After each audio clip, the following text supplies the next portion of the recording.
نحمده ونصلي على رسوله الكريم اما بعد فاعوذ بالله من الشيطان الرجيم بسم الله الرحمن الرحيم رب اشرح لي صدري ويسر لي امري واحلل عقدة من لساني يفقهوا قولي.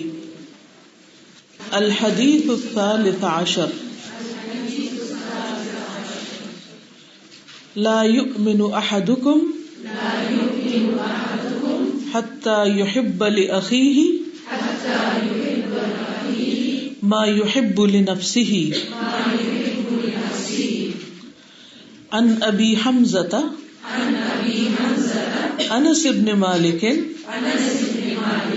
رضي الله عنه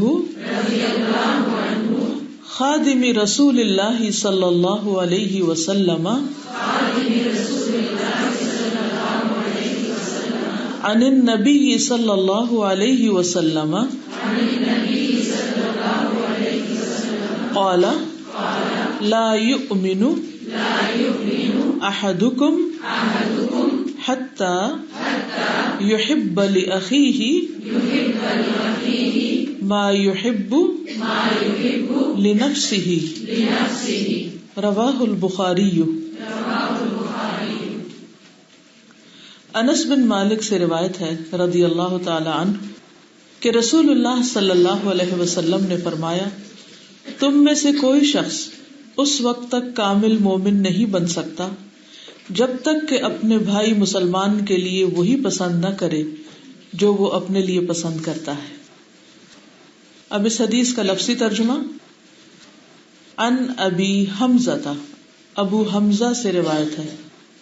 انس ابن مالک، انس بن مالک رضی اللہ عنہ، خادم رسول اللہ صلی اللہ علیہ وسلم، جو رسول اللہ صلی اللہ علیہ وسلم کے خادم ہیں. عن النبی صلی اللہ علیہ وسلم، نبی صلی اللہ علیہ وسلم سے روایت کرتے ہیں یعنی انس بن مالک.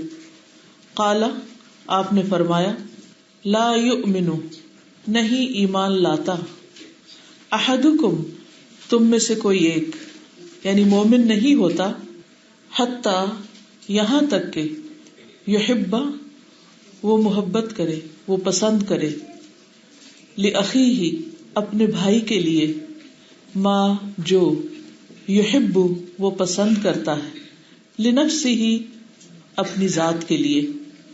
عن ابی حمزہ انس بن مالک رضی اللہ عنہ خادم رسول اللہ صلی اللہ علیہ وسلم عن النبی صلی اللہ علیہ وسلم قال لا یؤمن احدکم حتی یحب لأخیہ ما یحب لنفسہ. رواہ البخاری. اب اس حدیث کو ایک دفعہ عربی میں سنیے.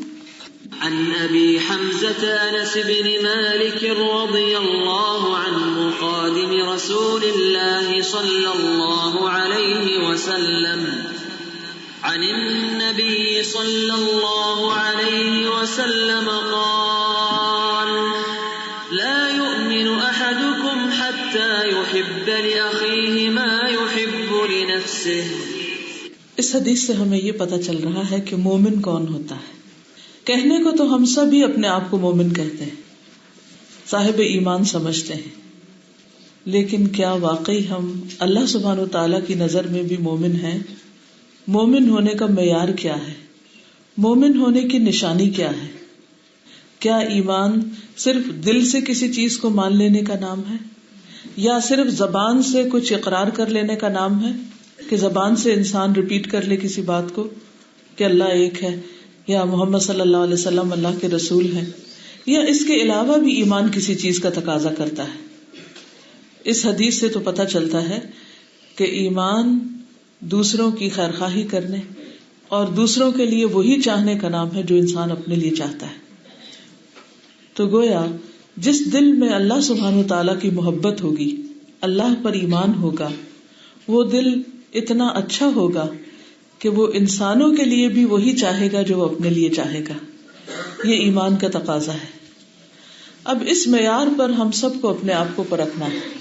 اگر اس حدیث پر عمل ہو جائے تو ہمارے بہت سے جھگڑے، پریشانیاں اور مسائل خود بخود حل ہو جائیں. اصل بات یہ ہے کہ ہمارے سٹینڈرڈز ڈبل ہوتے ہیں. ہم اپنے لیے کچھ اور پسند کرتے ہیں، دوسروں کے لیے کچھ اور چاہتے ہیں. تو جب اپنے ہی اندر کنٹراڈکشن ہے، اپنے ہی اندر کانفلکٹ ہے، اپنا ہی دل دو رخا ہے، اور اس بنا پر معاملے ہی اچھے نہیں، تو پھر اس دنیا میں اور آخرت میں سکون کیسے ہو سکتا ہے؟ حقیقت یہ ہے کہ ایمان دل کے یقین، زبان کے اقرار اور عمل کی تصدیق کا نام ہے. 3 چیزیں اس میں لازم ہیں. یعنی انسان اللہ سبحانہ و تعالیٰ کو، اس کے فرشتوں کو، اس کی کتابوں کو، اس کے رسولوں کو، آخرت کو، اچھی بری تقدیر کو دل سے بھی مانے، زبان سے سب کے سامنے اس کو ڈکلیئر کرے، اور پھر ان سب پر ایمان کا جو تقاضا ہے، یعنی اللہ سبحانہ و تعالیٰ کی صرف ذات نہیں، اس کی صفات کے ساتھ اس کو مانا جائے، اس کا اقرار کیا جائے اور اپنی زندگی کو اس کے مطابق ڈھال لیا جائے. اس کے فرشتوں پر ایمان کا جو تقاضا ہے اس کو پورا کیا جائے. اس کی کتابوں پر ایمان کا مطلب کیا ہے کہ جو کچھ قرآن مجید میں ہمیں بتایا گیا ہے ہم اس کو دل سے بھی سچا مانیں، زبان سے بھی اس کی سچائی کا اظہار کریں، اور جو کچھ وہاں کہا گیا اس پر عمل کر کے بھی اپنے عمل کی سچائی کو ثابت کریں. رسولوں پر ایمان کا مطلب کیا ہے کہ رسول اللہ صلی اللہ علیہ وسلم کو آخری پیغمبر ماننے کے ساتھ ساتھ جو کچھ آپ لائے ہیں اس پر بھی دل سے اطمینان ہو ہمارا کہ آپ سچے تھے، صادق تھے، امین تھے، جو آپ نے فرمایا وہ بالکل درست تھا.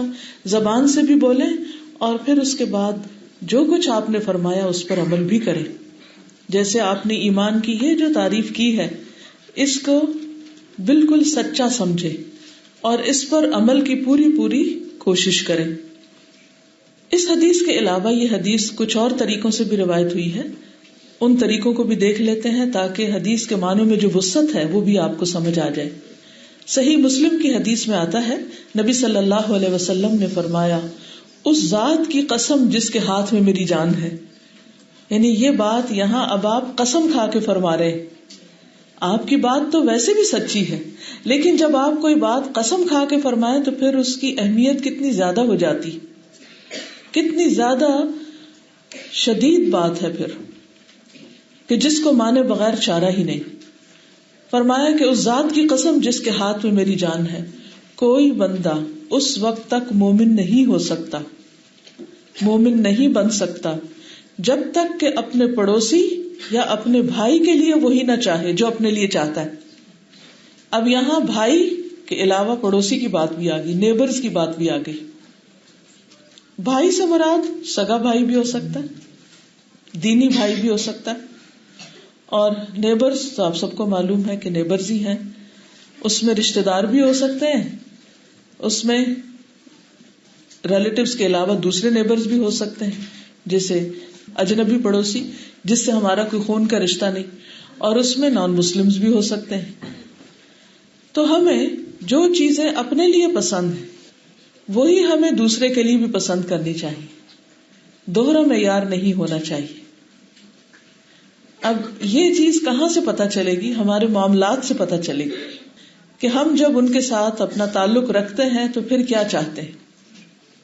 اور صرف زبان سے نہیں، بعض اوقات انسان زبان سے تو بڑی بڑی باتیں کر رہا ہوتا ہے، جب عمل کی باری آتی ہے تو اس وقت کیا ہوتا ہے. اور اس سے پہلے اپنے دل کے اندر ہم جھانک کر دیکھیں کہ کیا جو کچھ ہم اپنے لیے چاہتے ہیں وہی اپنے بہن بھائیوں کے لیے بھی چاہتے ہیں، وہی اپنے دوستوں کے لیے، نیبرز کے لیے، اور جن انسانوں کے ساتھ ہمارا تعلق ہوتا ہے کیا ان کے لیے بھی وہی چاہتے ہیں.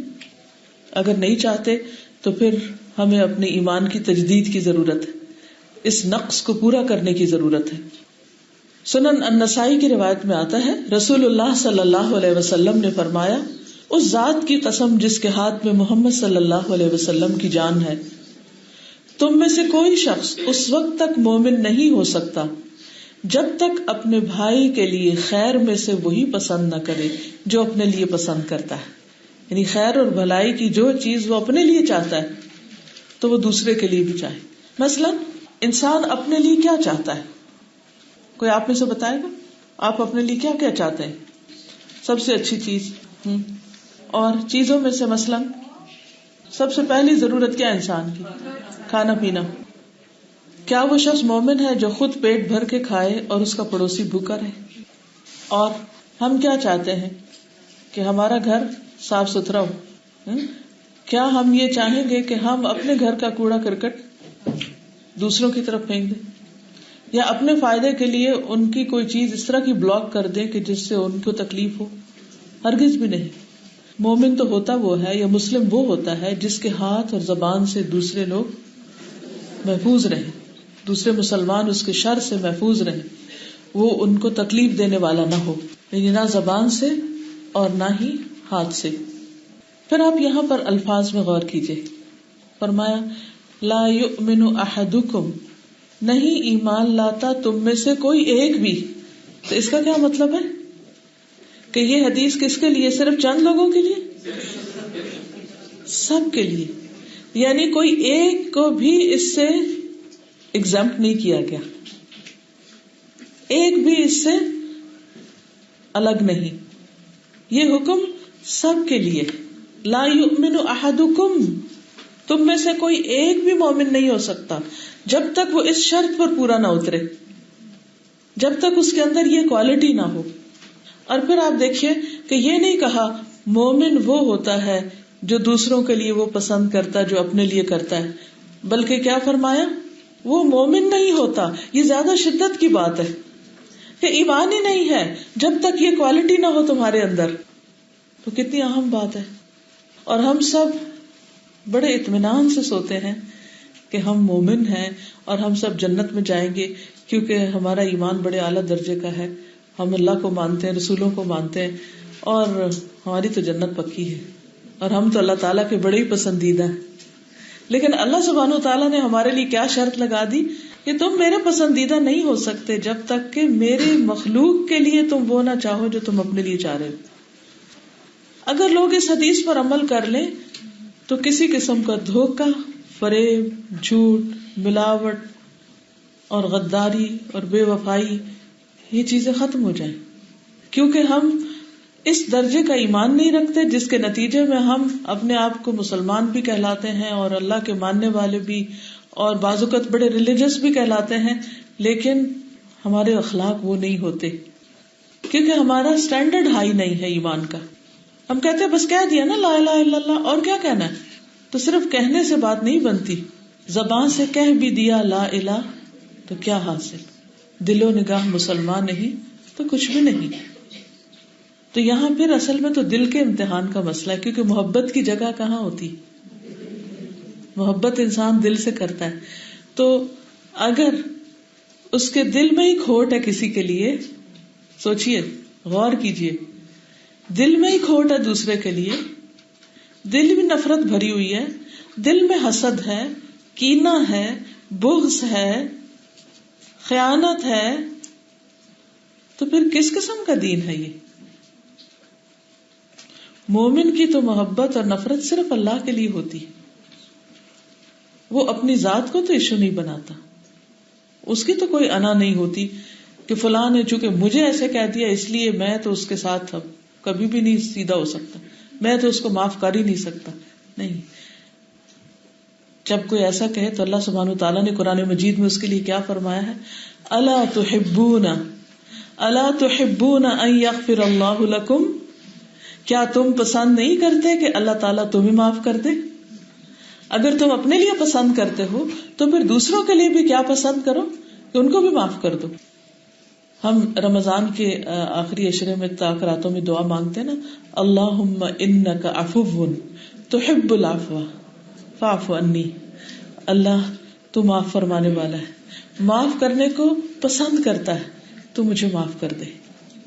ہم اپنی معافی اللہ سے چاہ رہے ہوتے ہیں اور اللہ کے بندوں کو معاف کرنے کو تیار نہیں ہوتے.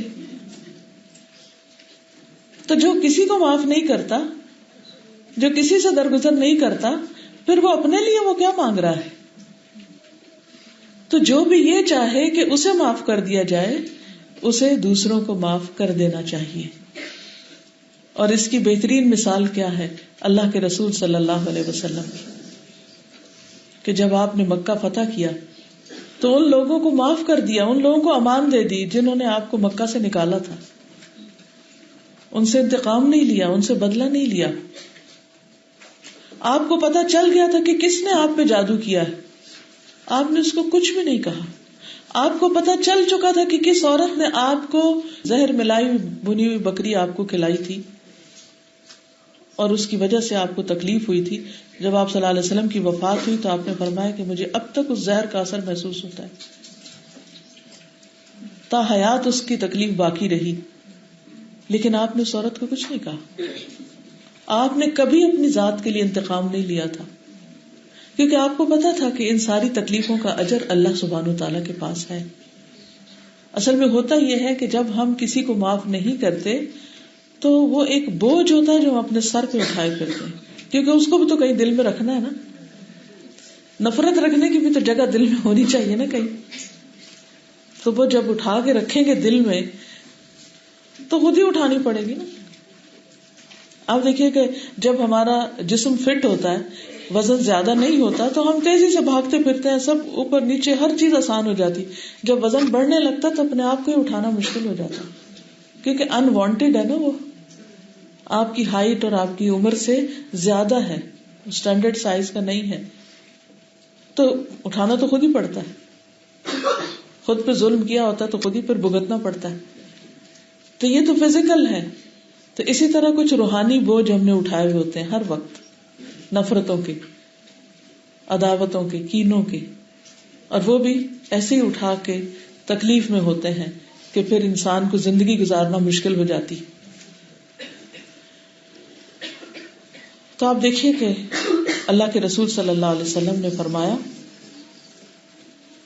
کہ تم میں سے کوئی شخص مومن نہیں ہو سکتا جب تک کہ وہ یہ کام نہ کرے. اب سوال یہ پیدا ہوتا ہے کہ کیا پھر اگر کسی کے دل میں کوئی ایسی چیز ہے تو وہ مومن ہی نہیں, کافر ہے؟ یہ نہیں ہم کہیں گے کہ وہ کافر ہے. کیوں؟ اس کا مطلب یہ ہے کہ اس کا ایمان ناقص ہے, کامل نہیں, مکمل نہیں. یعنی مومن تو ہے پر پورا مومن نہیں. اب آپ دیکھیے کہ کوئی بھی چیز, اس کا مثلاً یہ پانی کی بوتل ہے, جب آپ اس کو پینے لگتے ہیں تو کہیں اگر رکھی بھی ہو تو پہلے دیکھیں گے کہ یہ کھلی ہوئی تو نہیں, ناقص تو نہیں, کم تو نہیں, کسی نے پیا ہوا تو نہیں بیچ میں سے. اگر آپ کو ایسی کوئی بوتل ملے تو آپ کیا کرتے ہیں؟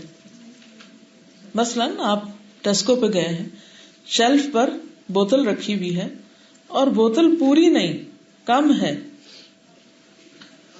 پیسے پورے لے رہے ہیں, بوتل کم ہے, تو آپ کیا کریں گے؟ یا تو اٹھائیں گے نہیں, اور اگر غلطی سے اٹھا لی تو واپس کریں گے, میں یہ تو ناقص ہے, قابل قبول نہیں.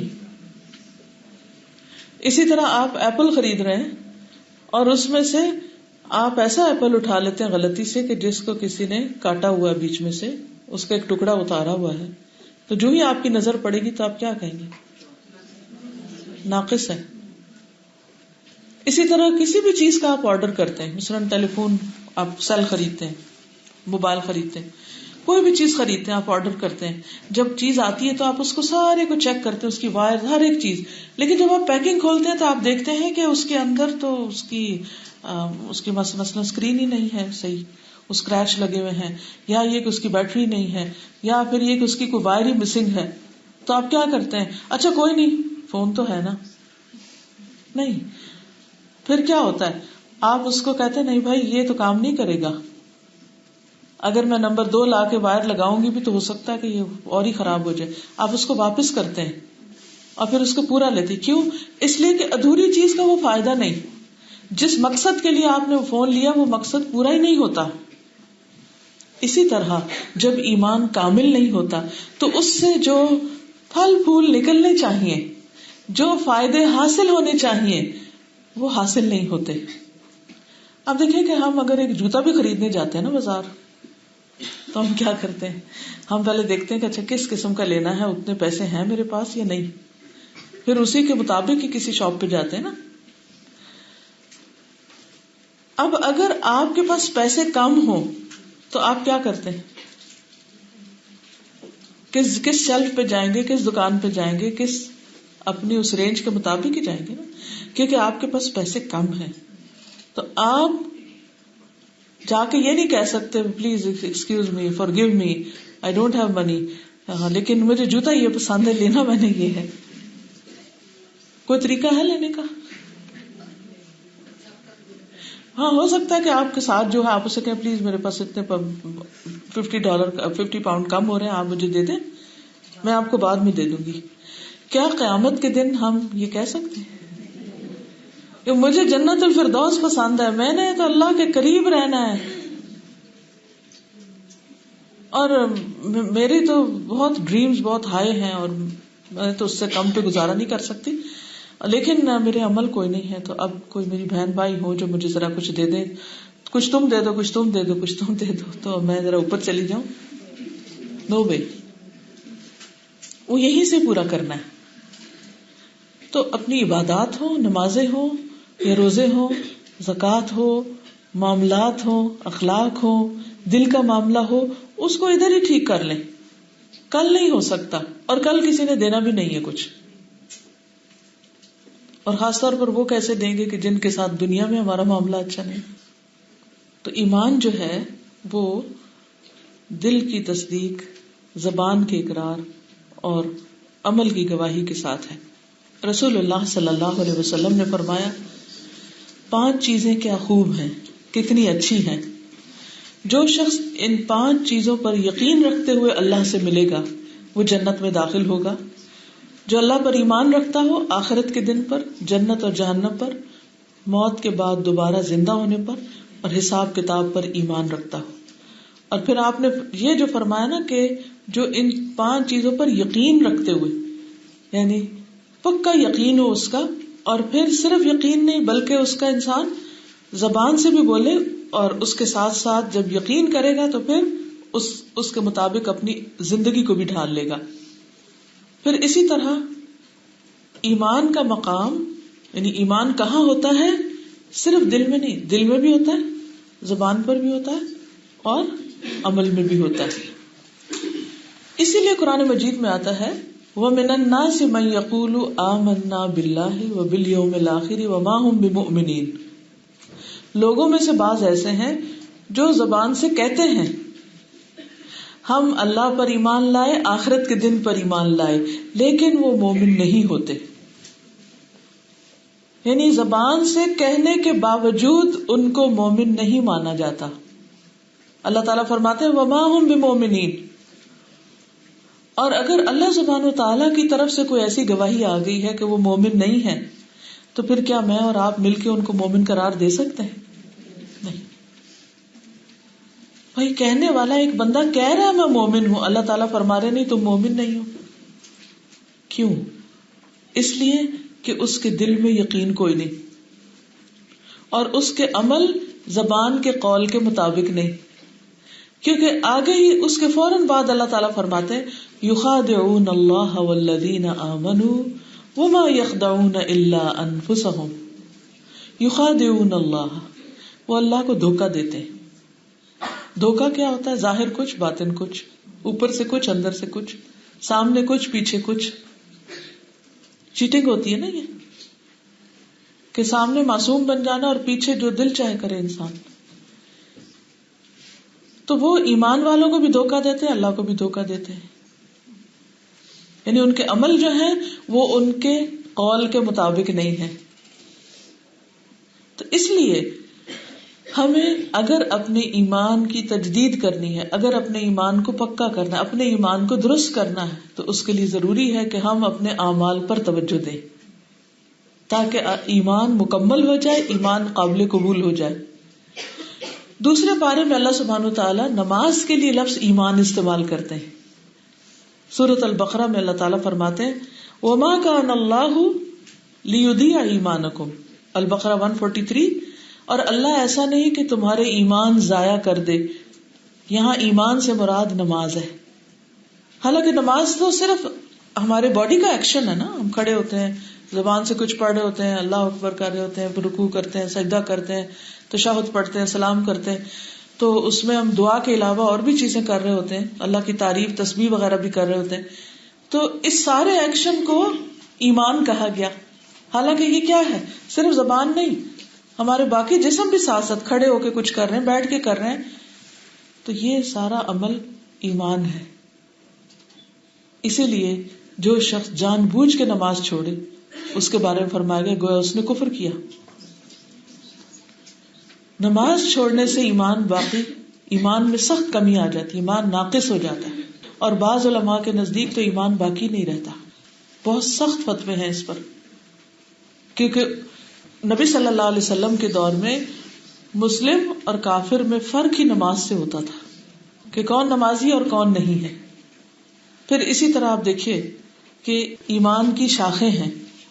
ایک حدیث میں آتا ہے رسول اللہ صلی اللہ علیہ وسلم نے فرمایا ایمان کی 60 سے کچھ اوپر یا 70 باب ہیں، 70 دروازے ہیں یا 70 قسمیں ہیں. سب سے کم تکلیف دہ چیز کا راستے سے ہٹانا ہے.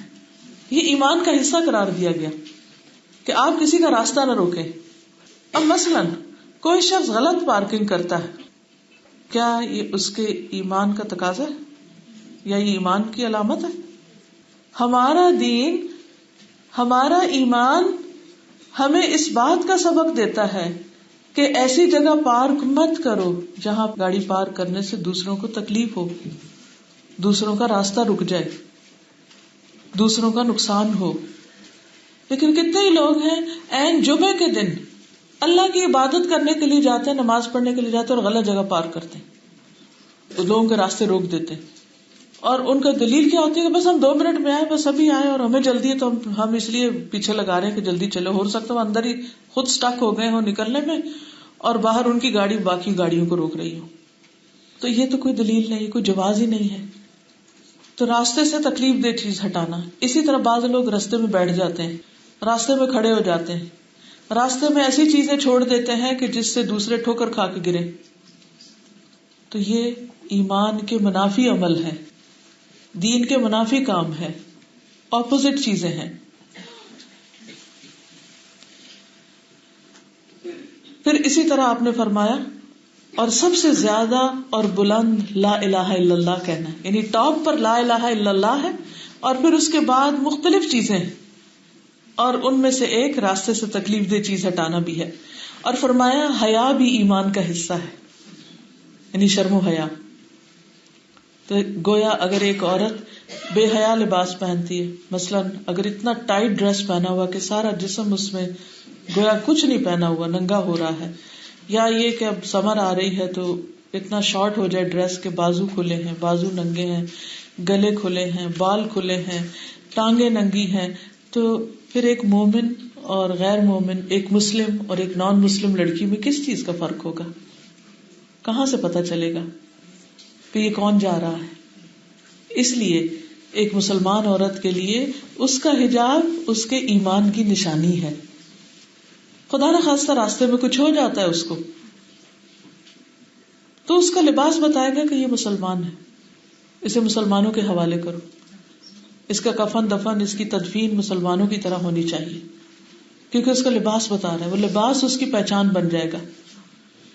لیکن اگر وہ ہے بھی نان مسلمس کے اندر اور لباس بھی ان کی طرح، کھانا بھی ان کی طرح، باتیں بھی ان کی طرح، بس صرف نام مسلمانوں والا ہے یا کہیں ماں باپ نے بچپن میں کلمہ پڑھوا دیا تھا، تو یہ کافی نہیں ہے. اور اس لیے ہمیں صرف اپنے نہیں، ہمیں اپنی اولاد کے ایمان کی بھی فکر کرنی چاہیے، کیونکہ ایمان عمل میں ڈھل جاتا ہے. عمل ایمان کا حصہ ہے، چاہے وہ عمل زبان سے ہو، چاہے وہ لباس میں ہو، چاہے وہ دل میں ہو. پھر اسی طرح فرمایا لا یؤمن، نہیں ایمان لاتا، احدکم، تم میں سے کوئی ایک بھی، حتی یحب لاخیہ، یہاں تک کہ اپنے بھائی کے لیے پسند کرے، ما یحب لنفسہ، جو وہ اپنی ذات کے لیے پسند کرتا ہے. اب آپ دیکھیے کہ محبت کا معنی کیا ہے، پسند کا معنی کیا ہے، کہ جو چیز انسان کی شدید چاہت ہوتی ہے کہ نہیں یہ چاہیے مجھے ایسی ہی چاہیے، وہی چیز دوسرے کے لیے بھی پسند کرو. لیکن ہمارے یہاں تو کیا مشکل ہے کہ اس کے بالکل الٹ ہوتا ہے. اگر کوئی چیز جو ہمیں پسند ہے وہ ہمیں نہ ملے، کسی اور کو مل جائے، پھر کیا ہوتا ہے؟ کیا ہم خوش ہوتے ہیں؟ مثلاً آپ کا ارادہ تھا اپنے بیٹے کے لیے کسی لڑکی کا رشتہ لینے کا، آپ سے پہلے کوئی اور پہنچ گیا اور انہوں نے ہاں کر دی. اب آپ اپنے دل کا جائزہ لے لیں، اب آپ کیا کریں گے؟ ٹھیک ہے، کوئی بھی چیز جو پسند کی ہوتی ہے وہ نہ ملے تو اس پر دکھ تو ہوتا ہے، لیکن اس کو فوراً کنٹرول کرنا چاہیے.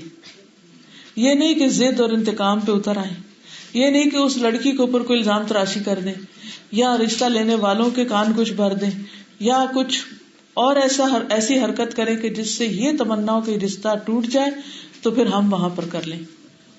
ایمان کیا کہتا ہے، آپ کے مومن ہونے کا تقاضا کیا ہے کہ اگر ایسا کچھ ہو گیا ہے کہ آپ کی پسند کی چیز کسی اور کے پاس چلی گئی ہے تو پھر اللہ سبحانہ وتعالیٰ سے دعا کریں اور اس کو برکت کی دعا دیں، اس کو مبارک دیں. اور دل میں اگر کوئی تکلیف ہے بھی تو اس پر صبر کر کے دوسرے کے لیے خیر خواہی کے ساتھ اچھی دعا دیں. یہ اچھی دعا دینے سے آپ کا غم ہلکا ہو جائے گا. اب وہ چیز جس کی قسمت میں تھی اسی کو ملنی تھی، کیونکہ ہمارا ایمان تقدیر پر بھی ہے کہ جو چیز میرے نصیب میں ہے وہ کہیں اور جا ہی نہیں سکتی. مثلا میرے جو ماں باپ ہیں انہیں میرا ہی ہونا تھا، اللہ نے قسمت میں لکھا ہوا تھا، وہ کسی اور کے نہیں ہو سکتے تو میرے ہی ہو سکتے. اسی طرح جو میری اولاد ہے وہ مجھے ہی ملنی تھی. تو اس لیے اگر میری اولاد سے زیادہ مثلا مجھے اللہ نے بیٹیاں دی اور بہن کو بیٹے دے دیے تو اس میں ناراضگی کی کیا بات ہے، اور اس میں تکلیف کی کیا بات ہے، اور کڑنے کی کیا بات ہے، اور برا سوچنے کی کیا بات ہے. تو اللہ کا فیصلہ ہے. بعض اوقات ایسا ہوتا ہے نا کہ کزنس کی ایک ایج میں اوپر نیچے شادیاں ہوتی، پھر ایک ہی ایج میں کچھ فرق کے ساتھ بچے ہوتے. اتفاق یہ ہوئی کہ جیسے میں اپنی مثال دیتی ہوں کہ جب میری بڑی بیٹی پیدا ہوئی تو میری جٹھانی کا 2 دن پہلے بیٹا پیدا ہوا. پھر جب دوسری بیٹی پیدا ہوئی تو اس کے بھی 1 دن بعد یا پہلے میری بہن کا بیٹا پیدا ہوا. جب تیسری میری بیٹی پیدا ہوئی تو اس وقت بھی میری ایک اور دیورانی کا چند دن کے فرق سے بیٹا پیدا ہوا. اب ایسی سچویشنز ہر جگہ ہوتی. اب جب میکے میں یا سسرال میں ایک ہی وقت میں ایک جگہ لڑکی پیدا ہو رہی ہے اور ایک جگہ لڑکا پیدا ہو رہا ہے تو سب کی توجہ کدھر ہوگی؟ قدرتی بات ہے بیٹے کی طرف ہوگی. یہ ہمارے کلچر کا حصہ ہے اور اس کی امپورٹنس بہت ہوگی اور اس پر خوش بھی بہت ہوں گے. پھر جو بیٹے بڑے ہوتے ہیں سب ان کو پیار بھی بہت کرتے ہیں اور اٹھاتے بھی ہیں، اور قدرتی بات ہے، ان کے نصیب کی بات ہے.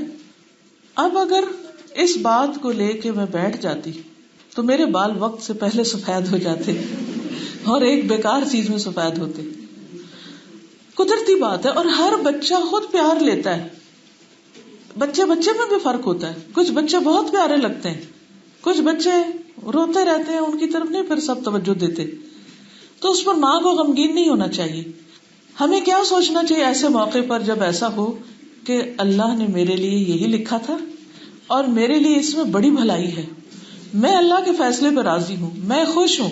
اور جن کو اللہ نے بیٹا دیا اللہ ان کو بھی مبارک کرے اور ان کو بھی، ان بچوں کو بھی اللہ بہت نیک بنائے اور بہت قابل بنائے.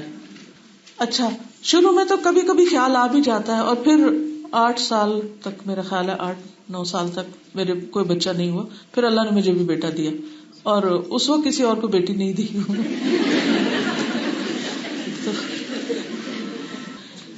اس وقت تو سمجھ نہیں آئی تھی کہ اللہ تعالیٰ کا یہ فیصلہ کتنا اچھا ہے.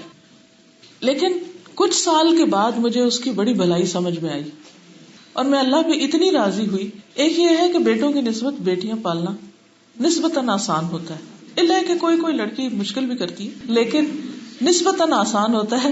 بیٹے جو ہوتے ہیں وہ ذرا اسٹرانگ ہوتے ہیں اور آپ کو گھما کے رکھ دیتے ہیں بعض اوقات. تو اللہ نے دیکھا ہوگا مجھ جیسا مسکین بندہ جو ہے وہ اس قابل نہیں ہے کہ بیٹے سنبھال سکے، اس لیے بیٹیاں ہی ٹھیک ہے.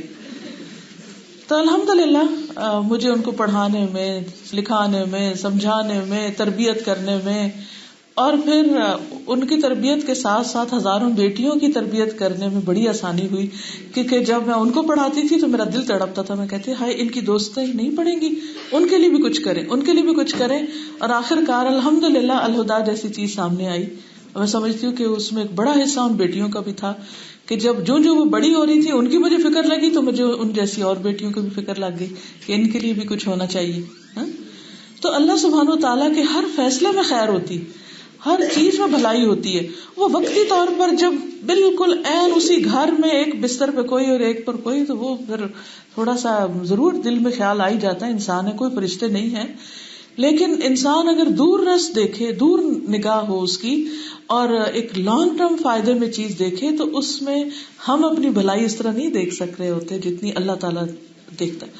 پھر کیا ہوا کہ بیٹیاں تھوڑی جوان ہوئی تو تینوں کی باری باری شادی ہو گئی. میں تو فارغ ہو گئی اور مجھے دین کا کام کرنے کا بہت موقع مل گیا. آپ دیکھیں نا کہ جب بیٹیوں کی ذمہ داری سے انسان فارغ ہو جائے تو کتنا بڑا بوجھ ہٹ جاتا ہے اور آپ اتنے ہی زیادہ یکسو ہو جاتے ہیں. اور پھر اللہ نے بیٹا لیٹ اس لیے دیا کہ وہ جب کافی عرصے کے بعد آیا تو پھر مجھے ایسے لگے میں ینگ ہو گئی ہوں. اور وہ جو میں لیزی ہونے لگی تھی، اللہ نے اس کو بھاگنے دوڑنے والا بنا دیا کہ مجھے بھی بھاگوں، میں بھی بھاگوں، ابھی بیٹھنے کے دن نہیں ہے. تو اگر انسان پازیٹو تھنکنگ کے ساتھ اللہ کی دی ہوئی نعمتوں کو اپنے حق میں فائدے کی چیز سمجھ کے قبول کر لے اور اس پر خوش رہے اور اس پر ناراض نہ ہو، اور اگر ہمارے مقابلے میں کسی کو کوئی چیز بہتر مل گئی ہے وقتی طور پر، پھر آپ دیکھیں بعضوں کے جابس میں مقابلے ہوتے ہیں، کسی کی جاب کیسی ہو گئی، کسی کی کم ہو گئی، کسی کے گھر بہت اچھی جگہ بن گیا، کسی کا نہیں، کسی کو گاڑی اچھی مل گئی، کسی کی ذرا کم درجے کی ہوئی، کسی کا، یعنی ہر وقت ہم دنیا کے اس مقابلے میں لگے ہی رہتے ہیں نا. اور کمپیئر بھی چاہے منہ سے بول کے کریں یا نہ، تو ہمارے دماغ میں کیلکولیشنز ہوتی رہتی ہیں ایسی. اور یہ شیطان کا ایک بہت بڑا حربہ ہے ہمیں غمگین رکھنے کا، تاکہ ہم کوئی اور کام کی بات نہ سوچ سکیں. ایسے تمام موقعوں پر کیا کرنا چاہیے کہ جو ہی دل میں کوئی ایسا خیال آئے تو فوراً کہنا چاہیے رضیت باللہ ربن، میں اللہ کے رب ہونے پہ راضی ہوں. اللہ پالتا ہے، اللہ دینے والا ہے، اس نے مجھے یہ دیا، میں خوشی سے قبول کرتی. وبالاسلام دینا، اور اسلام کے دین ہونے پہ راضی ہوں کہ مجھے اللہ نے اگر دنیا میں کچھ بھی نہ اور صرف اسلام ہمارے پاس باقی رہ جائے تو ساری نعمتیں ہیں. اور اگر قارون کی دولت بھی ہے اور اگر اسلام کی توفیق نہیں تو کچھ بھی نہیں. کیا انجام ہوا قارون کا؟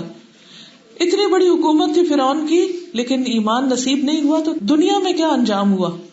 تو کیا فائدہ ایسی حکومت کا، ایسی دولت کا، ایسی عزت کا، ایسی شہرت کا کہ جس میں انسان کے پاس ایمان نہ ہو، اللہ کی پہچان نہ ہو، اللہ کی محبت نہ ہو، دین کی سمجھ نہ ہو. تو جو کچھ اللہ سبحانہ وتعالیٰ دیتا ہے اس پر انسان کو راضی ہونا چاہیے، اور جس کو اللہ ہم سے بہتر دے دے دنیا میں، دنیاوی مال و دولت میں، تو اس وقت اپنے آپ کو اور اللہ کی طرف مائل کرے اور راغب کرے اور اللہ کو یاد کرے اور اللہ کا شکر ادا کرے تاکہ اللہ کے محبوب بن جائے. اور اگر دنیا میں کوئی چیز نہیں ملی تو آخرت میں مل جائے. اور آخرت میں اللہ سبحانہ وتعالیٰ کا وعدہ ہے کہ یہاں اگر کسی کو کسی چیز کی کوئی کمی لگی تو وہاں اس کو وہ چیز دے دی جائے گی. مثلاً اگر دنیا میں کسی کی آنکھیں اللہ نے لے لی، یعنی کوئی شخص نابینا ہے تو اس نے صبر کیا اجر اور ثواب کی نیت سے، تو اللہ کا وعدہ ہے کہ وہ ان 2 آنکھوں کے بدلے اس کو جنت دے گا. 2 آنکھوں کے بدلے جنت، کتنا بڑا سودا ہے، کتنی بڑی نعمت. جنت ایک گاز رکھنے کی جگہ، ایک کوڑا رکھنے کی جگہ، دنیا اور جو کچھ دنیا کے اندر سب سے زیادہ قیمتی. تو بہت سارے لوگ ایسے بھی ہوتے ہیں کہ جن کی زندگیوں میں کوئی کمی ہو جاتی ہے تو وہ پھر بھی اللہ سے ناراض نہیں ہوتے، پھر بھی خوش رہتے ہیں، کہتے اس میں بھی خیر ہے. اگر ہم یہ جملہ بولنا سیکھ لینا اس میں بھی خیر ہے تو انشاءاللہ خیر ہی خیر ہوگی.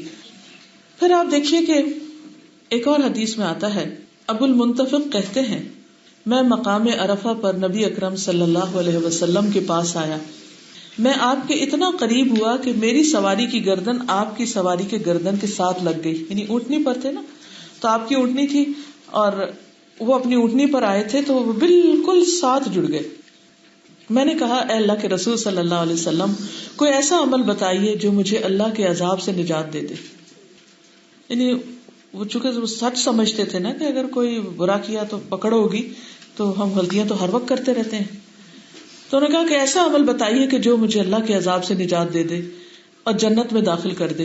آپ نے فرمایا اللہ تعالیٰ کی عبادت کرو، اس کے ساتھ کسی کو شریک نہ کرو، فرض نماز قائم کرو، فرض زکوٰۃ ادا کرو، حج ادا کرو، عمرہ ادا کرو، رمضان کے روزے رکھو. مزید دیکھو کہ تم لوگوں کی جانب سے اپنے لیے کیا پسند کرتے ہو، یعنی یہ دیکھو کہ تم کیا چاہتے ہو کہ لوگ تمہارے ساتھ کیا سلوک کریں، تو وہی سلوک ان کے ساتھ کرو. یعنی جو اپنے لیے چاہتے ہو کہ لوگ تمہارے ساتھ ایسا معاملہ کریں اتنا ہی اچھا معاملہ تم دوسرے کے ساتھ کرو. ہم میں سے ہر شخص یہ چاہتا ہے کہ لوگ اس سے اچھی طرح ملے، مسکرا کے ملے، خوش دلی سے ملے، ویلکم کریں اور ہمارا خیال رکھیں. تو پھر ہمارے اوپر کیا لازم آتا ہے کہ ہم بھی دوسرے کو ویلکم کریں اور دوسرے کا اپنے طور پر جو ہم کر سکتے ہیں اسی طرح خیال رکھیں. اور جو چیز لوگوں کی طرف سے اپنے لیے ناپسند کرتے ہو ان کو بھی اس سے محفوظ رکھو. یعنی اگر تم چاہتے ہو کہ تمہیں کوئی گالی نہ دے، تمہارے ساتھ کوئی بدتمیزی نہ کرے، کوئی بد اخلاقی نہ برتے، تمہیں کوئی دھوکہ نہ دے، تمہاری امانت میں خیانت نہ کرے، تمہارے راز کو افشا نہ کرے، تمہیں چیٹ نہ کرے، تو تمہیں بھی کیا کرنا چاہیے کہ دوسروں کے ساتھ بھی پھر ایسا ہی سلوک کرو اور تم بھی ان کے ساتھ یہ معاملہ نہ کرو. لیکن آپ دیکھیے کہ اس معاملے میں ہم کتنے پیچھے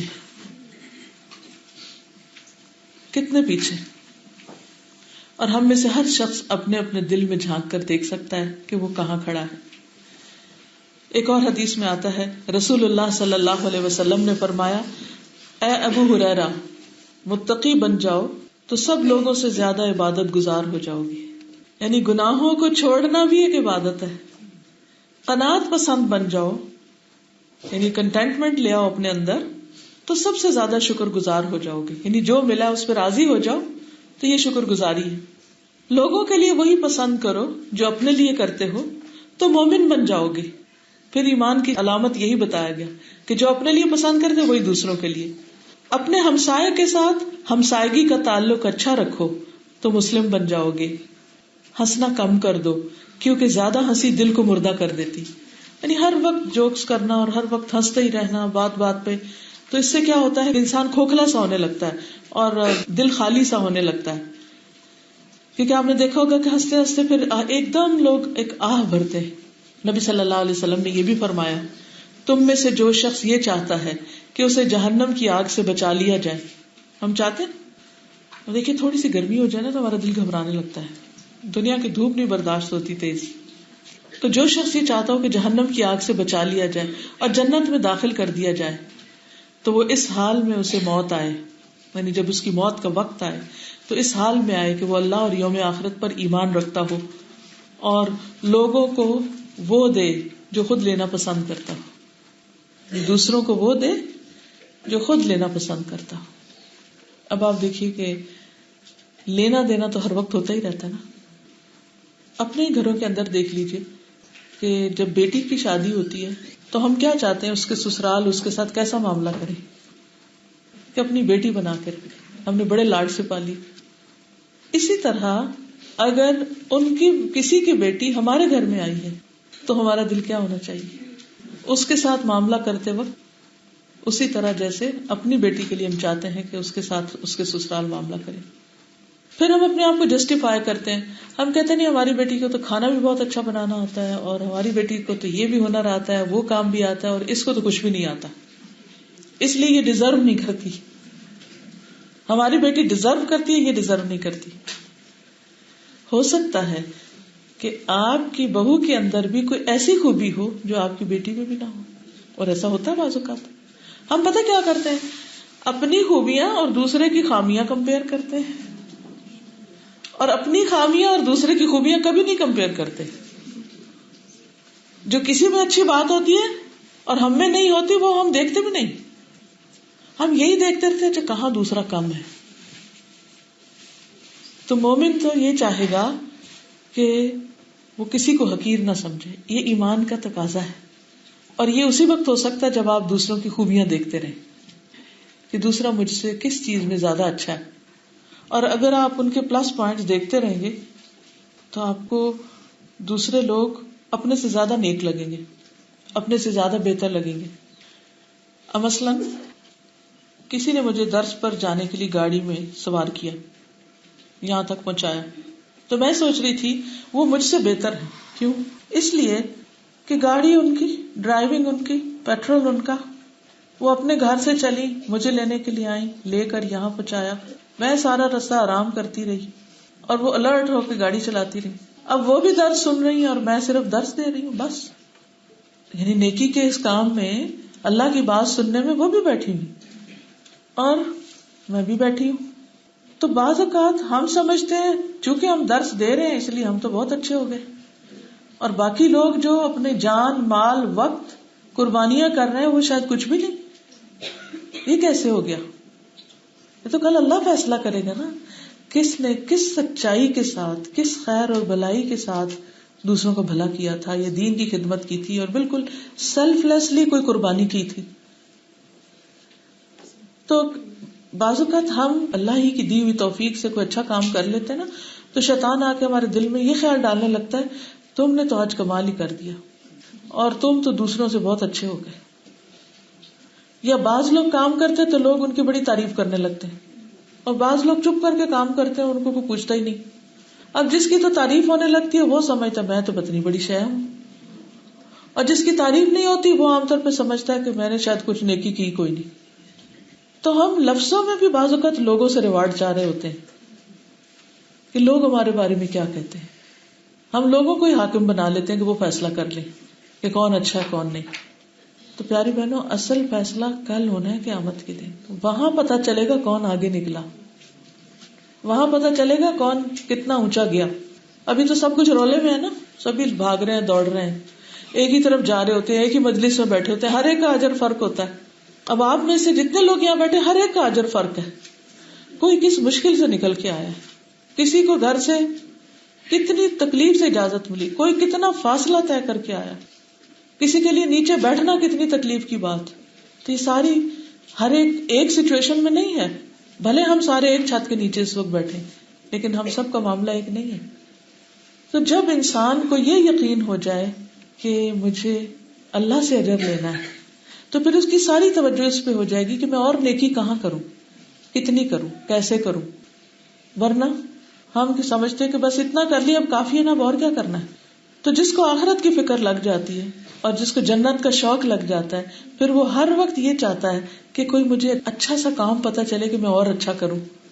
تو آپ نے کیا فرمایا کہ پھر موت اس حال میں آئے، یعنی آخری عمل تمہارا یہ ہو کہ لوگوں کو وہ دو جو اپنے لیے پسند کرو. کوئی بھی چیز کسی بھی طرح کی.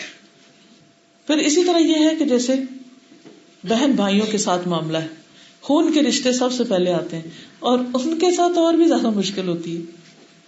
جو آپ کے دوست ہوتے ہیں تو دوست تو بناتا ہی انسان اس کو جو پسند ہوتا ہے. جو انسان پسند نہ ہو اس کو دوست کیوں بنائے گا؟ ضرورت ہی نہیں اسے دوست بنانے کی. آپ اس سے کنارہ کشی کر لیں، آپ دوستی چھوڑ دیں، آپ آنا جانا چھوڑ دیں، بس بات ختم. لیکن آپ دوست کس کو بنائیں گے؟ جس کی عادت آپ کو اچھی لگے گی، جس سے آپ کمفرٹ ہوں گے، آپ کو بیٹھ کے کچھ اچھی فیلنگ آئے گی، یا ایک دوسرے کی مدد کریں گے. Friend in need is friend indeed. آپ کے کام آتا ہے جب کوئی مشکل ہوتی ہے، تو اس حساب سے آپ کے پھر تعلقات رہتے ہیں. لیکن جو خون کے رشتے ہیں، بہن بھائی ہیں، وہ چاہے کام آئے کہ نہ آئے، وہ آپ کو پسند کریں یا نہ کریں، وہ تو اب آپ کے رشتے دار ہی ہیں، ان کو نہیں آپ چینج کر سکتے.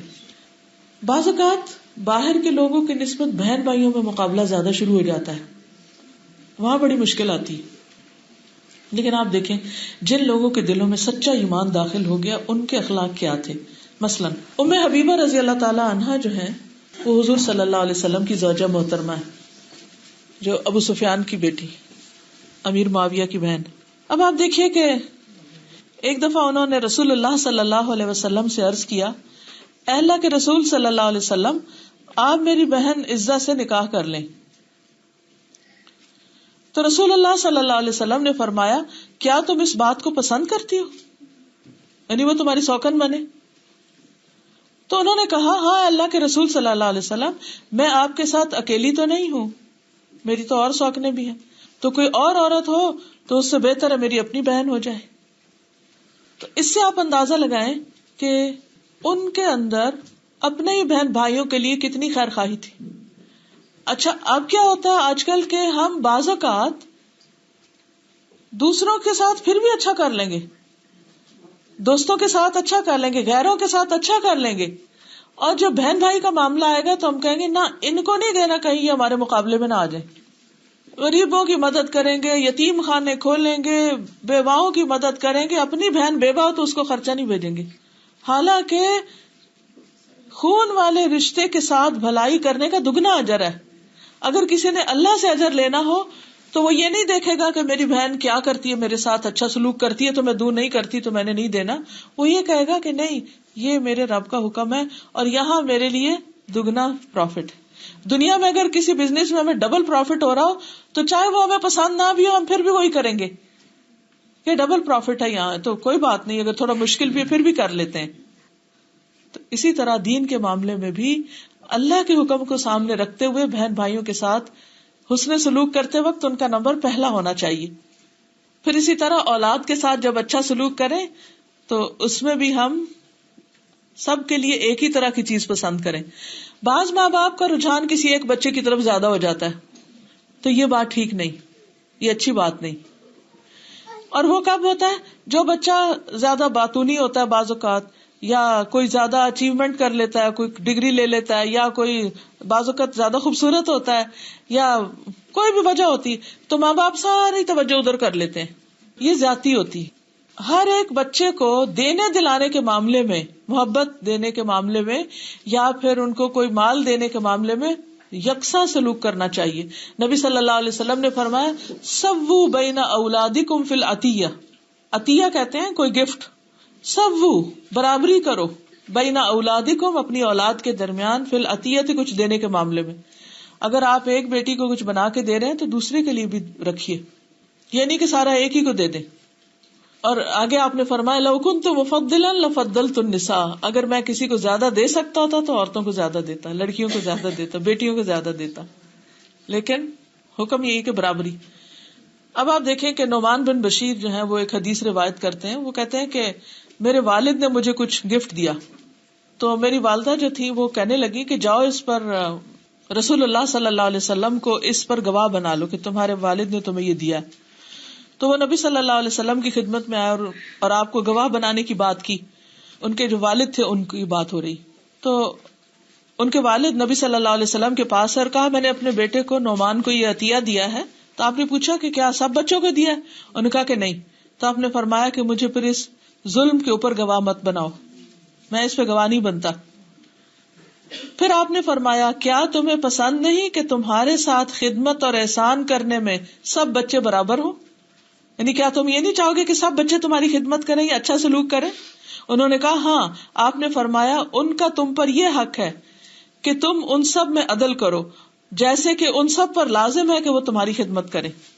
بعض اوقات ایسا ہوتا ہے کہ کوئی بچہ کسی مخصوص حالات کی وجہ سے نہیں خدمت کر پاتا، کبھی وہ خود بیمار ہوتے ہیں، کبھی ان کے پاس مال اتنا نہیں ہوتا. عموماً ایسا ہوتا ہے نا، مثلاً 3 بہن بھائی ہیں، ایک بہت مالدار ہے، وہ ماں کو خوب پیسے بھی بھیجتا ہے اور خوب اس کی خدمت بھی کرتا ہے، سب کچھ. جیسے کہ پہلے بھی میں نے عرض کیا کہ بعض اوقات ہم جو سسرالی رشتے دار ہوتے ہیں ان کے ساتھ نمبر 2 سلوک کرتے ہیں. ساری توجہ میکے کی طرف ہوتی، سارا دھیان میکے کی طرف. ماں باپ کی محبت انسان کو پیدائش کے ساتھ ہی مل جاتی. ماں نے پیدا کیا ہے، پالا ہے، پوسا ہے، خیال رکھا ہے، لاڈ پیار کیے، تو ان کی محبت اور ہی طرح کی تھی. لیکن سسرال کی محبت ارن کرنی پڑتی ہے، کمانی پڑتی ہے. اس کے لیے اچھے کام کر کے دلوں میں جگہ بنانی پڑتی، قربانیاں کرنی پڑتی، وقت لگتا ہے، خدمت کرنی پڑتی. تو ماں باپ کی محبت تو مفت میں ملی ہوتی، وہ تو ہم اچھا کریں برا کریں انہوں نے تو محبت کرنی. اب ہم جو بگڑ چکے ہوتے ہیں وہ کیا چاہتے ہیں؟ سسرال بھی بس مفت میں محبت کرے، کچھ خرچ نہ کرنا پڑے. لیکن یہ تو نہیں ہوگا الا ماشاء اللہ. کچھ لوگ ہوتے ہیں بہت ہی کائنڈ، کیئرنگ، لونگ، وہ ہر لحاظ سے اللہ نے ان کو اچھے دل دیے ہوتے ہیں، وہ اچھا ہی کرتے ہیں اور بہت کچھ برداشت بھی کر جاتے ہیں نئی آنے والی بچیوں کا. لیکن سب ایسے نہیں ہوتے. تو ایسی صورت میں انسان کو صبر اور حوصلے کے ساتھ دونوں طرف سے، کہ جیسے سسرال اپنی بیٹی کے لیے جو چاہے وہی بہو کے لیے چاہے، اور بہو کو بھی جو وہ اپنے ماں باپ کے لیے اچھا چاہتی تھی وہی سسرال کے لیے بھی اچھا چاہے. اگر اپنے بہن بھائیوں کی شادی ہے اور ان کو ایک اچھی چیز دے رہے ہیں، تو اسی طرح اگر سسرال میں نند یا دیور وغیرہ کی شادی ہے تو اس پر بھی دل کھول کر تحفہ یا ہدیہ دیں، اور اس وقت اپنے دل کو پوچھیں کہ کیا میں اپنے بہن بھائیوں کے لیے جو کرتی ہوں اسی دل کے ساتھ ان کے لیے بھی کر رہی ہوں. آپ دیکھیں گے کہ اگر آپ کا دل اس درجے پر آ جائے تو کیسے مومن ہوں گے آپ، اور کتنی آپ کو خوشی ہوگی. اور آغاز کہاں سے ہوتا ہے؟ اچھی بات سننے سے. جب آپ اچھا سنتے ہیں آپ کے دل میں جاتا ہے, پھر آپ اس کے مطابق سوچتے ہیں, پھر آپ کا عمل بدلتا ہے. تو اللہ تعالیٰ ہمارے عمل بدل دے. تو سسرالی رشتہ داروں کی بھی بات یہی ہے کہ جب ان کو کوئی ہدیہ دے تو اپنے آپ سے خود پوچھے. حضرت علی کہتے ہیں کہ ایک مرتبہ نبی صلی اللہ علیہ وسلم کی خدمت میں کہیں سے ہدیے کے طور پر ایک ریشمی جوڑا آیا, تو نبی صلی اللہ علیہ وسلم نے میرے پاس بھیج دیا. میں اسے پہن کے باہر نکلا تو آپ نے فرمایا جو چیز میں اپنے لیے ناپسند کرتا ہوں وہ تمہارے لیے بھی ناپسند کرتا ہوں. حضرت علی کون تھے؟ آپ کے داماد. سسرالی رشتہ نا, یہاں چچا کے بیٹے تو تھے ہی لیکن داماد تھے. چنانچہ نبی صلی اللہ علیہ وسلم کے حکم پر میں نے اسے اپنی عورتوں یعنی حضرت فاطمہ اور ان کی پھوپھی میں تقسیم کر دیا, یعنی ان کو دے دیا کہ ریشم عورتوں کے لیے مردوں کے لیے نہیں ہے. پھر اسی طرح خادموں کے ساتھ, سرونٹس کے ساتھ, پھر غرباء اور مساکین کے ساتھ. بعض اوقات ہم کہتے ہیں فلاں تو غریب ہی ہے اس کو تو کچھ بھی دے دو. ان کا بھی دل ہے, وہ بھی انسان ہے. اگر افورڈ نہیں کر سکتے تو کبھی ان کے لیے بھی وہی لینا چاہیے جو ہم اپنے لیے لے رہے ہوتے ہیں. بعض اوقات چیریٹی میں دینے کے لیے ہم کیا کرتے ہیں, گھٹیا قسم کا سامان لے لیتے ہیں. لیکن عید کے موقع پر آپ یتیم بچوں کے لیے کوئی کپڑے خرید رہے ہیں یا بیوہ عورتوں کے لیے کچھ خرید رہے ہیں یا کچھ بھی, تو کوشش کریں کہ جو اپنے بچوں کے لیے لیا ہے وہی, یا اپنے بچوں کا ذرا لیول کم کر لیں اور ان کا بھی تھوڑا سا اوپر کر لیں تو درمیانے درجے کے سب کو مل جائے. حضرت عائشہ کہتی ہیں کہ میں نے نبی صلی اللہ علیہ وسلم کو گو, ایک جانور ہوتا ہے جو اس کا گوشت کھایا جاتا ہے, وہ آپ کو پیش کیا لیکن آپ نے نہیں کھائی. تو حضرت عائشہ نے کہا کہ کیا ہم مسکینوں کو کھلا دیں؟ آپ نہیں کھاتے تو غریبوں کو بھیج دیتے ہیں. آپ نے فرمایا جو چیز تم خود نہیں کھاتے وہ ان کو بھی نہ کھلاؤ. پھر اسی طرح یہ ہے کہ بعض اوقات ہم چاہتے ہیں کہ کوئی ہمارے کام آئے, تو ہمیں کیا کرنا چاہیے؟ دوسروں کے کام آئے. آپ کو کسی اچھی آفر کا پتہ چلا ہے, کسی اچھی چیز کا پتہ چلا ہے, تو یہ نہیں کہ آپ چپکے سے خود جا کے لے لیں کہ کسی کو خبر نہ ہو, میں ہی چن لوں سارا کچھ, اوروں کو بھی بتائیں. پھر اسی طرح یہ ہے کہ اگر پریشان ہو تو آپ کا کیا دل چاہتا ہے کہ دوسرے آپ کے ساتھ کیا کریں, پریشانی دور کریں. پھر آپ کو کیا کرنا چاہیے جب کوئی پریشان ہو؟ اور پریشان کریں؟ نہیں, اس کی پریشانی دور کریں. اگر آپ کے اندر کوئی عیب ہو, کوئی ویکنیس ہو, تو آپ کیا چاہیں گے کہ دوسرا آپ کا عیب چھپا دے. تو جب آپ کسی کے اندر کوئی کمی, کوئی عیب, کوئی خرابی دیکھے تو کیا کرنا چاہیے؟ چھپا دینا چاہیے. نبی صلی اللہ علیہ وسلم نے فرمایا اللہ کے بندوں کو مت ستایا کرو, انہیں آر مت دلایا کرو, ان کے عیب تلاش نہ کیا کرو, کیونکہ جو شخص اپنے مسلمان بھائی کے عیب تلاش کرتا ہے اللہ اس کے عیب تلاش کرتا ہے, حتیٰ کہ اسے اس کے گھر کے اندر ہی رسوا کر دیتا ہے. تو کسی کی کوئی کمی, کوتاہی, کمزوری دیکھے تو اچھالے مت, اوروں کو فون کر کر کے مت بتائیں کہ دیکھو فلاں ایسا کرتا ہے, فلاں ایسا کرتا ہے. پھر اسی طرح بعض اوقات آپ پر کوئی الزام لگ جاتا ہے, آپ کیا چاہتے ہیں آپ کے ساتھ کیا کیا جائے؟ کوئی آپ کا ساتھ دے, دفاع کرے, آپ کو ڈیفینڈ کرے. تو اگر کسی اور کے اوپر کوئی جھوٹا الزام لگ جائے کیا کرنا چاہیے؟ چپ کر کے بیٹھے رہنا چاہیے. بعض اوقات لوگ ایک دوسرے کی بچیوں کے اوپر الزام لگا رہے ہوتے ہیں, کوئی کسی کے اوپر کوئی خراب بات کر رہا ہوتا ہے, تو اگر آپ کو پتا ہے کہ کوئی ایسا نہیں ہے تو چپ نہیں بیٹھنا چاہیے, اس وقت فوراً منع کرنا چاہیے, ڈیفینڈ کرنا چاہیے. نبی صلی اللہ علیہ وسلم نے فرمایا جو شخص اپنے بھائی کی عزت سے اس چیز کو دور کرے گا جو اسے عیب دار کرتی ہے, اللہ تعالیٰ قیامت کے دن اس کے چہرے سے دوزخ کی آگ دور کر دے گا. نبی صلی اللہ علیہ وسلم نے فرمایا جو شخص اپنے مسلمان بھائی کی غیر موجودگی میں عزت کا دفاع کرتا ہے, یعنی آپ کسی مجلس میں بیٹھے ہوئے تو کسی کی برائی اور کسی کا مذاق اڑایا جانے شروع ہو گیا, تو آپ کا کیا فرض بنتا ہے کہ آپ اس کو ختم کرنے کی کوشش کریں, اس کو ڈیفینڈ کریں. تو جو ایسا کرے گا تو اللہ تعالیٰ پر حق ہے کہ اس سے قیامت کے دن جہنم کی آگ سے اس کو آزاد کر دے. پھر اسی طرح جب آپ مشکل میں ہوتے ہیں تو آپ کا دل چاہتا ہے کوئی آپ کا ساتھ دے, کوئی آپ کی سفارش کرے, کوئی آپ کو کوئی راہ دکھائے. معاویہ رضی اللہ عنہ سے منقول ہے کہ سفارش کیا کرو اجر پاؤ گے, یعنی اگر کسی کا کوئی کام ہے تو سپورٹ دیا کرو اس کو. بلا شبہ میں ایک کام کر دینا چاہتا ہوں لیکن اسے ٹالتا رہتا ہوں تاکہ کوئی سفارش کر کے ثواب حاصل کرے، کیونکہ رسول اللہ صلی اللہ علیہ وسلم نے فرمایا سفارش کیا کرو اجر پاؤ گے۔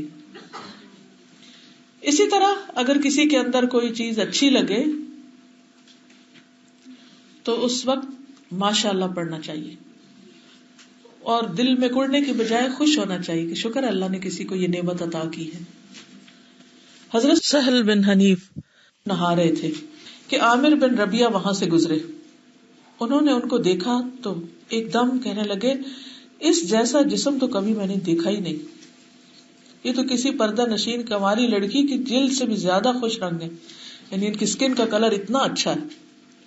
وہ فوراً ہی زمین پہ گر پڑے، نظر لگ گئی ان کو، اتنا تیز بخار ہوا کہ کھڑے بھی نہ رہ سکے۔ نبی صلی اللہ علیہ وسلم کے پاس لایا گیا اور کہا گیا کہ سہل کی خبر لیں کیونکہ وہ نیچے گر پڑے، ایک دم اٹھ بھی نہیں سکتے۔ نبی صلی اللہ علیہ وسلم نے فرمایا تمہیں اس کے بارے میں کسی پہ شک ہے کہ اس کی نظر لگی ہے؟ کیونکہ اچانک ہوا ہے نا، یہ آؤٹ آف نتھنگ۔ لوگوں نے کہا عامر بن ربیعہ، وہ پاس سے گزرے تھے اور انہوں نے تعریف کی تھی۔ فرمایا کیا وجہ ہے کہ ایک آدمی اپنے بھائی کو قتل کرنے والی حرکت کرتا ہے؟ اگر کسی کو اپنے بھائی کی کوئی چیز نظر آئے جو اس کو اچھی لگے، ایک دم اٹریکٹ کرے، تو اسے چاہیے کہ اسے برکت کی دعا دے کہ اللہ تمہیں مبارک کرے، ماشاء اللہ، اللہ اس میں برکتیں ڈالے۔ یعنی جو ہی دل میں کوئی تکلیف چھوٹنے لگے نا، یا یہ کہ ہائے اس کو یہ مل گیا اور مجھے کیوں نہیں ملا، تو فوراً ماشاء اللہ کہے۔ پھر آپ نے پانی طلب فرمایا اور عامر کو حکم دیا کہ وضو کرو۔ انہوں نے اپنا چہرہ اور پھر ہاتھ کونیوں تک اور دونوں ہاتھ، دونوں گھٹنے اور تابند کے اندر کا حصہ کچھ دھویا۔ آپ نے وہ پانی پھر سہیل پہ ڈالنے کا حکم دیا، نظر اسی طرح اتارنے کا ہے۔ بعض اوقات ماں کی اپنے بچے کو بھی لگ جاتی ہے، اچانک ہی بچہ اتنا رونا دھونا شروع کر دیتا ہے کہ کچھ سمجھ ہی نہیں آتی۔ اور یہ بھی ہوتا ہے کہ کچھ لوگوں کو زیادہ بھی لگتی ہے، بعض اوقات کچھ بچوں کو نہیں لگتی، لیکن کچھ بچے بہت سینسیٹیو ہوتے ہیں، ان کو بہت جلدی اثر ہوتا ہے۔ تو اس میں کیا ہے کہ وضو کر کے پانی کے چھینٹے دوسرے کے جسم پر ڈالیں تو انسان صحت یاب ہو جاتا ہے۔ پھر اسی طرح کسی کو غلط مشورہ نہیں دینا چاہیے۔ کیا آپ چاہیں گے کہ آپ کسی سے کچھ پوچھیں اور وہ آپ کو الٹی پٹی پڑھا دے؟ ایسا کہ جس سے نعوذ باللہ گھر ٹوٹ جائے یا کاروبار میں خرابی ہو جائے یا بچے کسی غلط راستے پہ چل پڑے۔ جب کوئی آپ پہ ٹرسٹ کر کے آپ سے اپنا مسئلہ شیئر کرے اور آپ سے فتویٰ مانگے یا مشورہ مانگے یا کوئی رائے مانگے کہ مجھے کچھ بتاؤ میں کیا کروں، تو جو آپ کو بیسٹ چیز پتا ہو اور آپ کے دل کو پتا ہے کہ بیسٹ کیا ہے وہ بتائیں، اس کو دھوکہ نہ دیں، پھر آر نہ دلائیں، شرمندہ نہ کریں، کسی کی بات نہ کاٹیں۔ بعض لوگوں کی عادت ہوتی ہے کہ کوئی شخص ابھی بول ہی رہا ہوتا ہے تو بیچ میں کہہ دیتے نو نو اس طرح نہیں، اس طرح۔ اس سے کیا ہوتا ہے؟ دوسرے کا دل بہت ٹوٹتا ہے اور بعضوں کا دوسرے لوگ اپنا کانفیڈینس لوز کر جاتے ہیں۔ ہوتا یہ ہے کہ ایک ہی واقعے کو، مثلاً میں اگر آپ سے پوچھوں کہ یہ کس چیز کے پھول ہیں یہ ریڈ، تو ہو سکتا ہے 2-3 لوگ کوئی ڈفرنٹ نام لیں، کیونکہ ہم چیزوں کو اپنی نگاہ اور اپنی پچھلی معلومات کی بنا پہ دیکھتے ہیں۔ اچھا پھر یہاں سے اٹھ کے کہیں اور بیٹھے تو آپ نے سے ایک کہ وہ میں نے گلاب کے پھول دیکھے تھے، دوسرے کہ نو وہ گلاب نہیں تھا، وہ تو فلانی چیز تھی۔ پھر تھوڑا صبر کر لیں، کچھ اور تھا تو نو کہنے کی بجائے کیا کہیں، اچھا مجھے کچھ ایسا لگ رہا تھا۔ یہ ایک زیادہ اچھا اخلاق کا انداز ہے۔ ایک دم کاٹ کے کہنا کہ نہیں نہیں یہ نہیں، ایسا نہیں ایسا۔ کیا آپ اپنے لیے کوئی چاہیں گے؟ اپنے لیے بھی یہ نہیں چاہیں گے تو دوسرے کے لیے بھی نہ کریں۔ پھر اسی طرح کیا آپ چاہیں گے کہ کوئی آپ کے راز سنے، کوئی آپ کے خط پڑھے، کوئی آپ کا ٹیلی فون جو ہے اس کو چیک کرے کہاں سے کالیں آئی ہوئی ہیں؟ کسی کے راز لینا، کسی کے زندگی میں انٹرفیئر کرنا، تجسس کرنا، یہ ایک بہت بد اخلاقی کی بات ہے۔ ہم کبھی اپنے لیے نہیں چاہتے کہ ہمارے ساتھ کوئی ایسا کرے، تو دوسرے کے ساتھ بھی ایسا نہیں کرنا چاہیے۔ پھر اسی طرح غیبت، ہم نہیں چاہتے ہمارے پیٹھ پیچھے کوئی ہماری برائی کرے، ہمیں بھی نہیں کرنی چاہیے۔ پھر اسی طرح 3 لوگ بیٹھے ہوں تو 2 کو سرگوشیاں نہیں کرنی چاہیے۔ اگر بات کرنی تو اٹھ کے باہر چلے جائیں تاکہ تیسرے کو تکلیف نہ ہو کہ مجھے اکیلا چھوڑ دیا انہوں نے۔ پھر اسی طرح اگر کوئی فوت ہو جائے اور اس کے جسم پر کوئی ایسا داغ ہو یا کوئی ایسی بیماری اس کی گزری ہو کہ جس کا ذکر نہیں کرنا چاہیے، تو اس کو بھی شہرت نہیں دینی چاہیے۔ جو مرنے کے بعد کسی کے عیب چھپائے گا اللہ تعالیٰ اس کے گناہوں کو چھپا دے گا، اس کی پردہ پوشی کرے گا. اور جو کسی مسلمان کو کفن پہنائے گا اللہ اس کو سندس کا لباس پہنائے گا، ریشم کا. بعض اوقات ایسا ہوتا ہے نا کہ رشتے داروں میں کوئی فوت ہو جاتا ہے، کچھ تو دیر نہیں لگانی چاہیے، فوراً آفر کرنا چاہیے میں کفن پہناؤں گی. آپ دیکھیے کہ جب کوئی بچہ پیدا ہوتا ہے تو ہم تحفے دیتے ہیں، کسی کی شادی ہو تو ہم تحفے دیتے ہیں، کوئی فوت ہو جائے تو ہم بعض اوقات توجہ نہیں دیتے کہ ہم کفن بھی دے سکتے ہیں کسی کا، وہ بھی جاتے ہوئے آخری لباس ہے کسی کے لیے، اور اچھا دیں، گھٹیا قسم کا نہیں. کیونکہ نبی صلی اللہ علیہ وسلم ایک دن خطبہ دے رہے تھے، آپ نے اپنے ایک صحابی کا ذکر کیا جو فوت ہو گئے تھے اور اس کو معمولی کفن دیا گیا تھا اور رات کو ہی دفن کر دیا گیا. تو آپ نے اس بات پہ ڈانٹا کہ رات کے وقت کسی کو دفن نہ کیا جائے حتیٰ کہ آپ اس کا جنازہ خود نہ پڑھ لیں، الا یہ کہ کوئی مجبوری ہو. اور آپ نے فرمایا کہ جب تم میں سے کوئی اپنے مومن بھائی کو کفن دے تو عمدہ کفن دے. پھر اسی طرح کسی کی جان اور مال کی حفاظت کرنا. کیا آپ چاہیں گے کہ آپ کہیں پرس رکھ کے بھول جائیں اور کوئی آ کے اس کو کھولے اور اس میں سے قیمتی چیزیں نکال کے ادھر چھوڑ دے؟ چاہیں گے؟ تو اگر کسی کا پرس راستے میں پڑا ہوا گرا ہوا مل جائے تو آپ کو کیا کرنا چاہیے؟ کہ کھول کے اس میں سے ڈائریاں اور فون اور وہ سب کچھ دیکھ دکھا کے کوئی چیز پسند ہو تو رکھ کے، اپنے لیے نہیں پسند کریں گے نا، اسی لیے کسی کے ساتھ بھی ایسا نہیں کرنا چاہیے. پھر اسی طرح جب کوئی آپ کے گھر آتا ہے تو آپ کیا چاہتے ہیں کہ وہ کیا کرے اور کیا نہ کرے جو آپ کو اپنے لیے پسند نہ ہو. جب آپ کسی کے گھر جائیں تو وہ دوسرے کے لیے بھی نہ کریں کہ اس کو تکلیف ہو.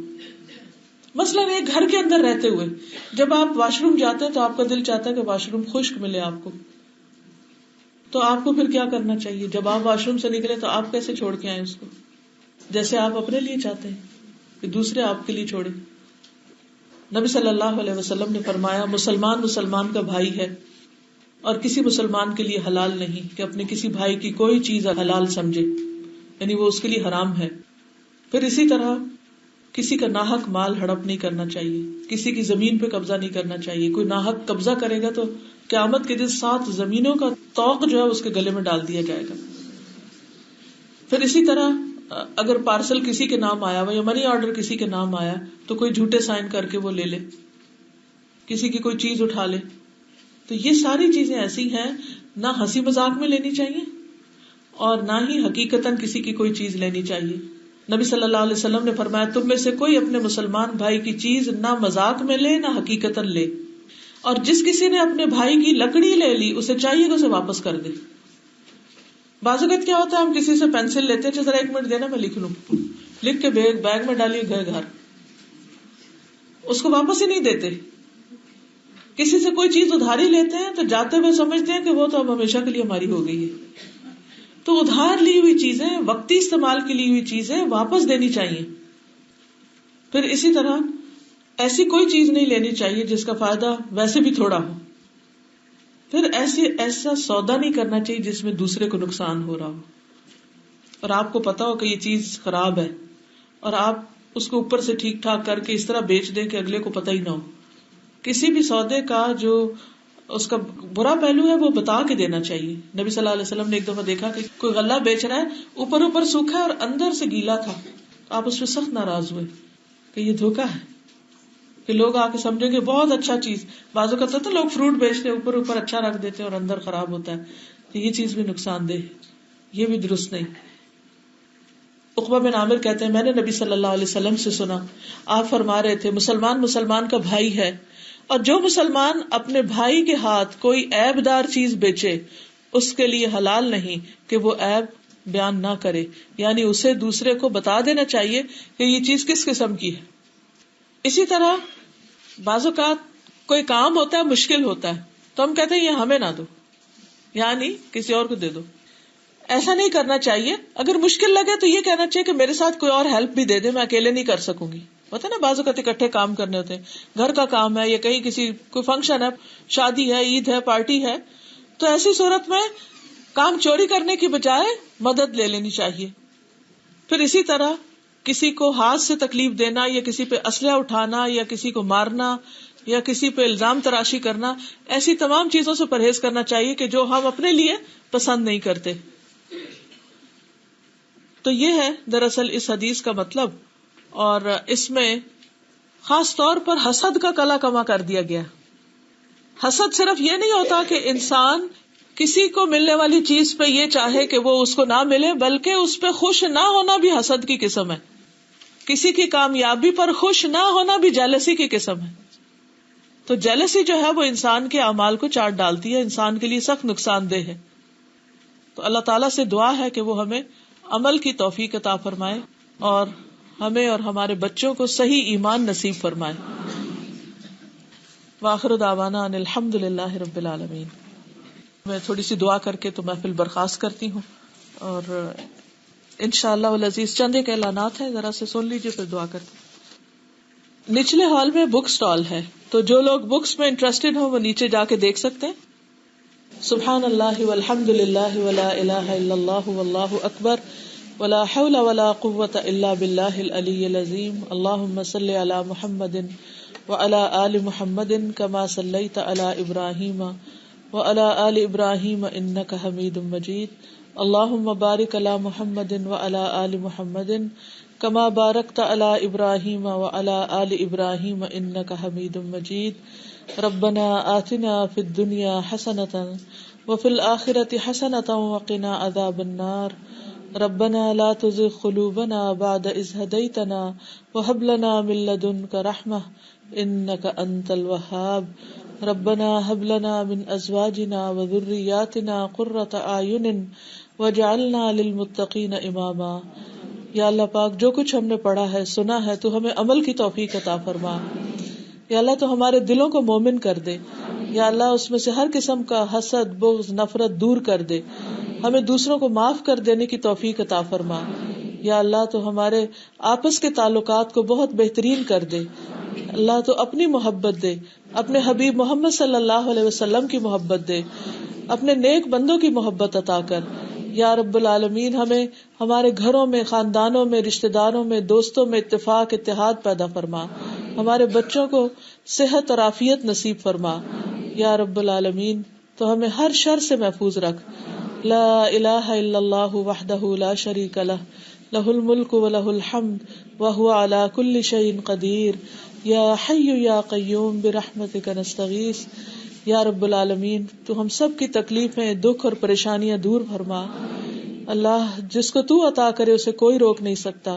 ہم سب تجھ سے تیری رحمت کی فریاد کرتے ہیں. اللہ تو ہم سب پر اپنی رحمتیں نازل فرما اور ہمارے گناہوں کو معاف کر دے. اللہ پاک جتنی بہنوں کے دلوں میں جو دعائیں ہیں یا اللہ ان کو قبول فرما. یا رب العالمین ہمارے دکھ اور تکلیفیں دور فرما. ہمارے والدین پر اپنی رحمت نازل فرما. ہمارے بچوں کو ہدایت دے. اللہ انہیں دنیا آخرت کی بھلائیاں نصیب فرما. یا اللہ اس انتظامیہ کو جنہوں نے اس کا ارینجمنٹ کیا درس کا اور سارے انتظام کیا اور یہ آپ کو کھانا کھلا رہے ہیں، سب کو اس کی بہترین جزائے خیر عطا فرما. اور جو لوگ یہاں آئے ہیں اور جنہوں نے وقت نکالا ہے اللہ ان کا آنا قبول فرما اور آئندہ بھی ہمیں ہدایت پر استقامت نصیب فرما. ربنا تقبل منا انك انت السميع العليم وتب علينا انك انت التواب الرحيم. وصلى الله تعالى على خير خلقه محمد وعلى آله وأصحابه وأهل بيته أجمعين برحمتك يا أرحم الراحمين. إلهي آمين. سبحانك اللهم وبحمدك أشهد أن لا إله إلا أنت أستغفرك وأتوب إليك.